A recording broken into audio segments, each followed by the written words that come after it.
one gigantic original piece of art. I love things that are appreciated for big scope and then zero in. I noticed the extra special. Oh well, these paintings really grow with you over time. I mean, every time I look at it, I notice something new that I've never seen before. Images start appearing in the etchings, and it just keeps changing and changing. You don't tire of it. Sheree, I think this is actually defining what is good art. It keeps feeding you for the years to come, right? You don't want to be bored or have read the whole piece in 10 minutes or 10 days. You want in 30 years to still be discovering something new and enjoying it. That's something very, very good point. That's something I thought of, and I realized that they were actually polarized. Wow. Yeah, Polaroid. It doesn't come off as a Polaroid piece. I'm always looking for artists with interesting mediums that use, unique techniques and processes. So, coming from college, going into the art industry, what are some things you did, or what was the process after your graduate? All right. When I was in my senior year as a fine art major at Towson, I did an internship at Gomez Gallery, which was one of the top galleries running for about 15 years in Baltimore.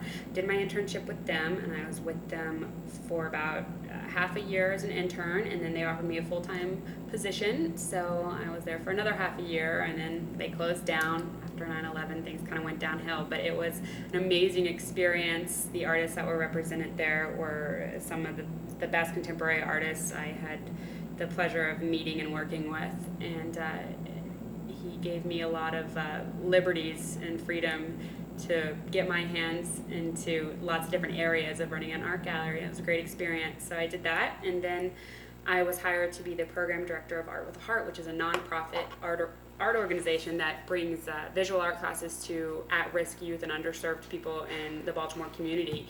And so I really got to experience two completely different opposite ends of the art world and work with two completely different types of communities in the art world. So it's a great experience. I didn't know that I was going to go back into gallery work, but I met William Imperato at a fundraiser, and he offered me a position, and couldn't say no. So it all happens for a reason. So I'm back. Being a director, what are you looking for? I know you're looking for a lot of different things. You have a certain eye for what you, and it's just as a person you would have your own eye to look for things, but professionally speaking, what are you looking for from the artists when they're presenting their work to you? Well, the craftsmanship is important, the presentation of their work. It's got to be well put together and presented, or else you can't expect people to spend too much on it. Their resume is not that important to me. However, we do have some quite impressive and extensive resumes on our roster. It's the work that's the most important. If it jumps out at me as being something that's both visually, aesthetically pleasing, and at the same time, it's different. I don't feel like I've seen it again. I don't feel like I'm looking at the same painting that I see in every gallery that I walk into. Something that really stands out and is unique, and beautiful at the same time. Being in Baltimore, when you're onslaughted with all these, how difficult is it for you to make choices? You were saying how large the population of artists is in Baltimore, and then you're also trying to draw in from other states, countries. How difficult is it to go through? It's hard. We get a decent number of portfolios that are submitted to us. However, I have kind of put a limit on the number of local artists that we will be representing, because if I don't, we're not going to be able to have room to represent national and international artists. The more people we have here showing their artwork, the less attention and the less promoting we get to do of each of them. So I kind of had to cap that off. But, like I said, we are still carrying work by a local artist. What I've done now, instead of waiting for the work to come to me, I've been going out and finding it myself. The internet's a great source for finding artists. And so that's mostly what I've been doing, looking at new American paintings, different publications, and I see something I like, I contact the artist, and of course they want to have a show.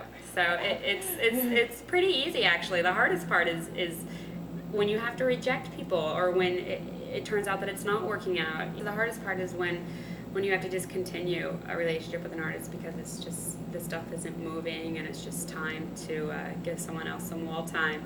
But rejecting redirecting people is definitely the hardest part of my job. It's not easy, and someone might be a wonderful artist, but it just might not be a good fit with the gallery. Right. Or it might be, you know, innovative and unique, but not easy to actually move and sell. And Wow, I love that piece over there. I like the way it ties the industry of the whole building into an actual painting as well. thank you. Yeah, well, a lot of people mistake this artist's work for large photographs when they're looking at them online or in our image book, but they're actually oil paintings. The artist's name is Andrew Verhoeks.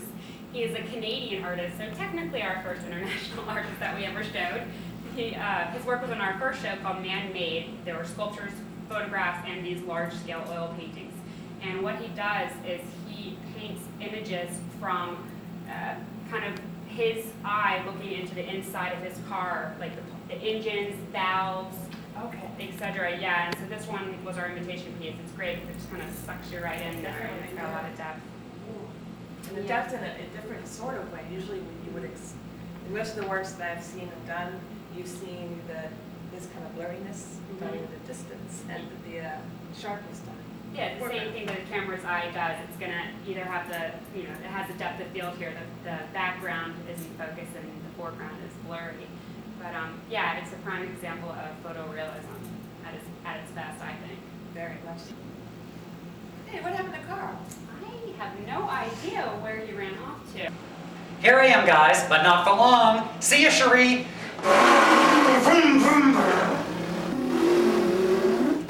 Here you are. Oh, Cherie. Yeah, this bike is pretty much always in this office. This belongs to William. Sometimes it's out in the gallery. People think Excuse it's a me, sculpture. Marlon Brando is the name. I'm so sorry. So what are you doing, Carl? Auditioning for Marlon Brando? Absolutely, baby. Look at this. You've been working out. Nice. I've been working out. As you can see, we're not a snooty gallery. Pretty laid back and easy going. Actually, this is Williams, the owner's, but when he's not here, we get on it and pretend. Not supposed to say that?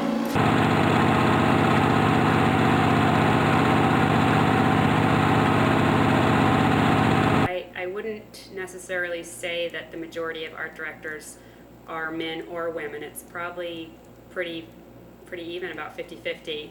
So, I mean, my mentor was a man that directed a gallery for 15 years, but no, I don't have that problem at all. It's a great profession to be in. I'm doing what I love. I was born to do this, and as long as you've got the eye for it, it doesn't matter whether it's a female eye or a male eye. I'm a Southern girl, actually. My family's from New Orleans, and so I'm there about 5 times a year at least. I go home pretty often.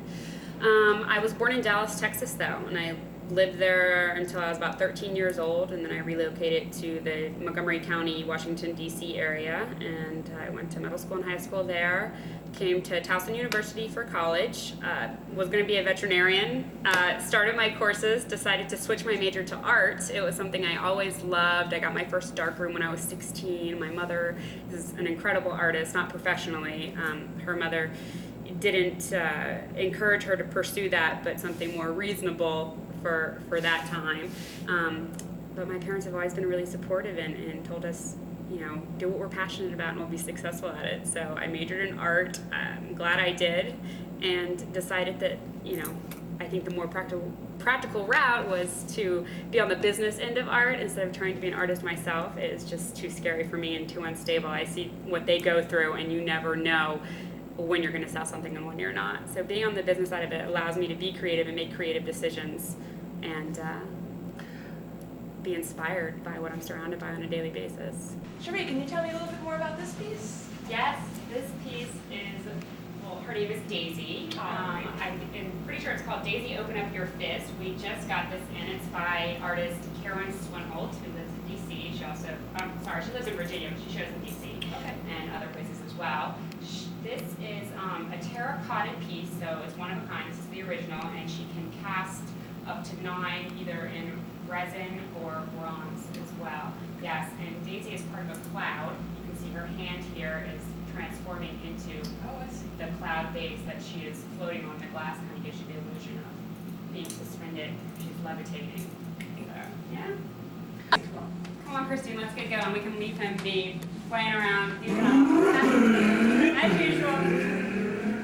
This is beginning of our Hall of Fame, I like to call it. Yeah, we're trying to get some, press publicity, let people know that we're here. So this is the beginning of our Hall of Fame.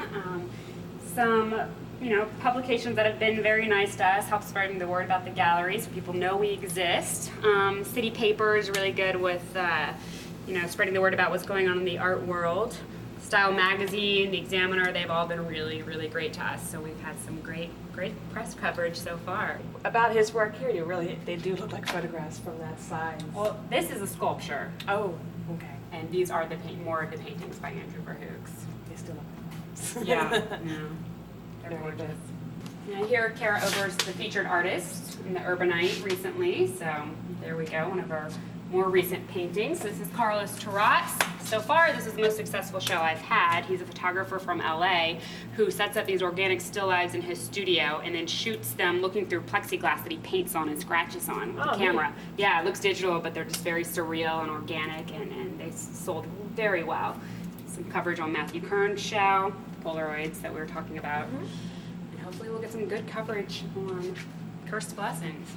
Let me just show you a little bit more. Try to follow me this way. An example of one of the photographs by Carlos Terrat's, the artist that was recently featured on Camera Arts, the cover, and he had a 6-page spread on the inside. It was gorgeous. Anyways, so he's only 27 years old, has quite a sophisticated body of work for such a young artist, and I think he's going to go very far in his career. But what he's done here is he's set up this very organic still life. You've got the dirt that's pressed up against a sheet of plexiglass hanging in front of the photograph. And then he sometimes will go to a hardware store and bring in, nails or springs and incorporate them. So you've got a man-made element mixed with organic.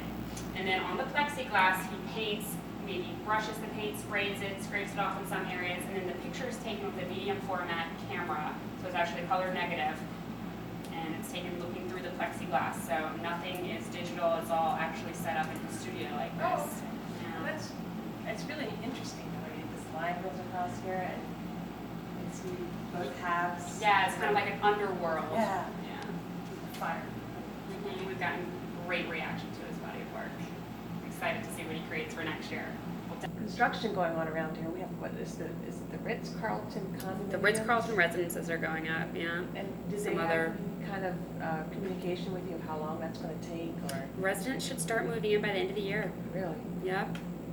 The first building will be completed, and they'll start moving in by the end of the year, and then every month after that, the next building should probably get completed. And do you know if they have?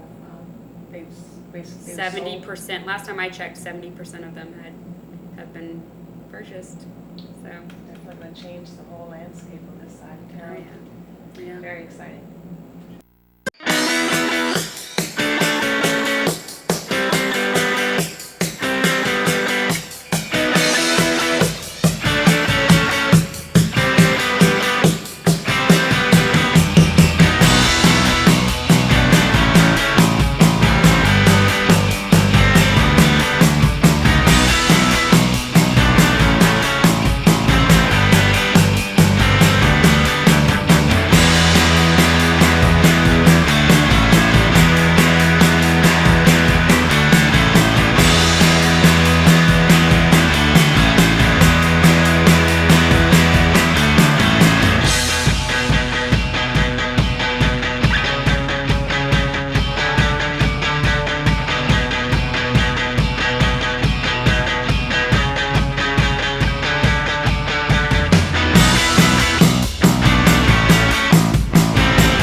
She is an artist that's been with us for quite a while, and I love her work that's very three-dimensional like this. This is all cut paper and ink, and it's kind of set in a shadow box, so if you light it correctly, you get these gorgeous shadows that complement the artwork really well. And she's going to be showing after the current show. There will be the next show, Dana Reifler and Alyssa Dennis. It's called Lifelines, and that opens September 28th. And this is Alyssa, who she'll be showing with.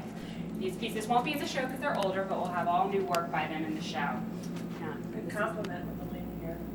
Yeah, Styles. well, Lifelines. The title is very fitting, and Alyssa features a lot of architectural elements in her work, as you can see in the back here, and a lot of texture. She uses graphite and pigment on paper, and sometimes elements of collage. And her work has been extremely popular lately with her clients. So hopefully, you make that one too. So, I'll be a big fan of gallery. a piece by Dana Reifler. It's called Tide Pool Tracks. It kind of combines the mechanical with the biological elements that surround us, and it's nice being surrounded by this artwork every day. You know, I hand pick it, and so getting to sit here in this office and be surrounded by work that I love is a nice environment to be in. Nice perk. Yeah. Well, I have to work in here because if I was working out there with Carl, I wouldn't get anything done. He does not know when to stop talking. But we're actually shifting everyone's hours around to solve that problem right now, the people that have to work in close proximity to each other. But yeah, I've got a severe case of ADD, and being in an office secluded by myself is the only way that I'm going to get anything done. So it allows me to be very, very productive. This is an older piece by Alyssa Dennis. It's from 2005. It's called Heavy Tent. So it'll be exciting to see how her work evolves when the show opens. So, Sheree, thank you so much for taking me through the gallery today. How long is this exhibit running? This exhibit will be up through September 22nd. So they usually last about 6 weeks. Okay. And when did this gallery start? How did this come about? The gallery started not quite 3 years ago. William IMPERATO opened up, moved one of his businesses, he has quite a few, moved one of them, the offices, to this location, and it was such a unique space, and he's always been an art collector and a lover of art. He's from Rome, and so he decided, you know what, this is a great location for a gallery. I've always wanted to open up a gallery, and I just need to find someone to direct the gallery, and he did, and that lasted for a couple years, and then I got brought in, and I've been given this great opportunity to take over and bring in some new artists, and I'm loving every second of it. I'm really excited about all the upcoming shows. In my opinion, I feel like they're getting better and better and better. I was kind of had to quickly put together exhibitions for 2007, which I think I did a great job doing it, but I've really had time to sit there and think them out further for 2008. And the show lineup is going to be incredible. We're going to be introducing some amazing new artists, and I'm so excited for those shows to open up. I'm also excited about all the development that's going on in the area. I'm hoping it will be good for business. So we're kind of in a prime spot that wasn't a prime spot a couple years ago, so I'm excited about that. Well, I've hired Carl Stevens as my marketing director, so as long as he does his job, we'll be getting lots of publicity. We've been doing pretty well on our own, but he's been brought in to step it up a notch, and not enough people know we're here yet, and it's a shame if they don't, because we're kind of a hidden treasure, I guess you could say, even though that sounds cheesy, but a diamond in the rough kind of right now. I think Baltimore is a good place to be for a new gallery to be right now because it's got a lot of potential, and I think it's developing quickly, and it's going to be a great city to see artwork in. I don't know that we're totally there yet, but I can see efforts being made in that direction. We've got an abundance of artists, plenty of artists in Baltimore, thanks to the Maryland Institute College of Art.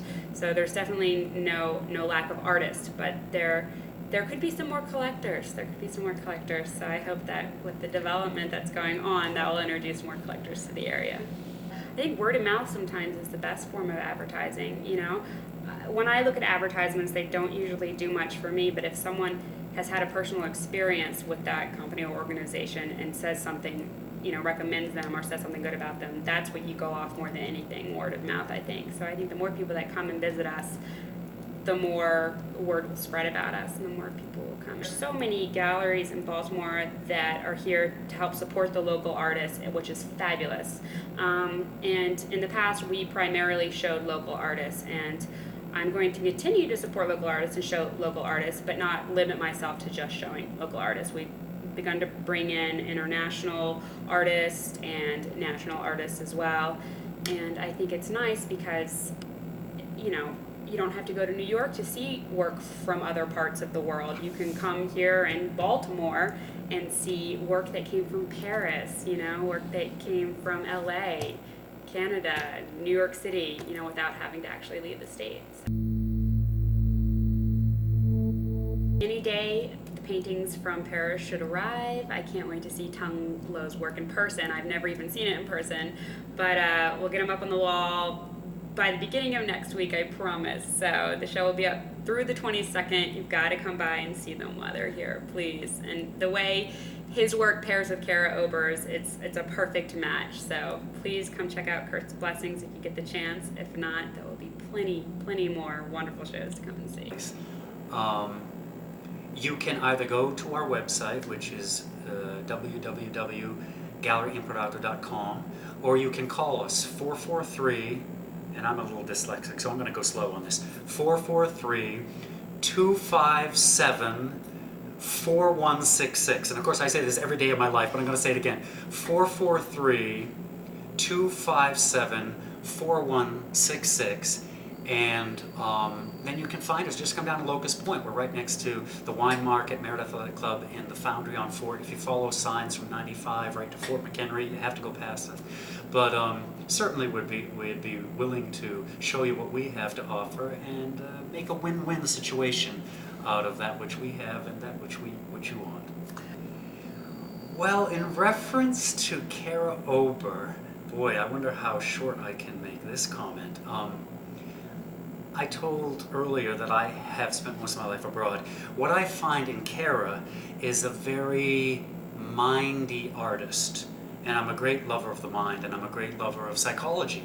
I think what she's tapped into is a kind of suburban American lifestyle, and she's done it playfully and whimsically, but she also presents a question, and I think that art should present a question. I don't think it should be an answer. I think it should evoke thoughts and exploration and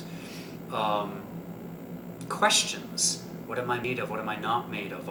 She plays with words and definitions, and she's sort of cutting edge with maybe some of these politically correct things that might not come into conversation in a regular party. So Kara, I'm a great fan of because of these combinations that she puts together, and I certainly think, from my point of view, it's a valuable person to know and to get a smidgen of what her psyche is all about by owning a piece of her art. I would love to have some of her stuff on my wall, and I think she explores and she asks questions and she looks for answers, and she doesn't just go in the main flow, but she's intellectually curious, and that together with her empathy, which, and once again, she's a dog person, has a wonderful little dog that comes to the shows, and she is creatively very sound, I think, as is proven by her winning of these very high-ended awards. So I love her. I love her. If I had to describe our gallery, first of all, I would say that every gallery is a picture of the curator.